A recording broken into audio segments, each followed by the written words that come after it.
أكبر عذاب بتعيشيه مع طفلك هو الساعتين 3 اللي قبل النوم، صح؟ تقليب مستمر، فرك في السرير، عياط من غير سبب، ولما ينام أخيرا يصحى بعد ساعة يصرخ ويجري، ودايما بتسألي نفسك إيه السبب؟ وزي ما اتفقنا إن معرفة السبب هي 90% من العلاج. تعالي نشوف الحكاية.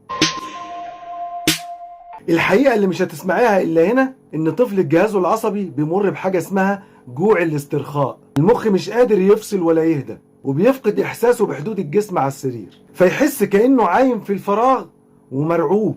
الطفل ده طول اليوم بيخزن أضواء ودوشة وحركة، وأما الضلمة بتيجي والهدوء بيعم، جهازه الحسي بيبدأ يفرغ الطاقة الزايدة دي كلها مرة واحدة على شكل قلق أو فزع ليلي. عشان كده نومه مضطرب ومتقطع. هبعتلك خطوات الروتين الحسي والمساج الضاغط اللي هينيم ابنك في دقيقة ويوقف سهر الليالي. اكتبي تم في التعليقات وهيوصلك فورا. سلام عليكم.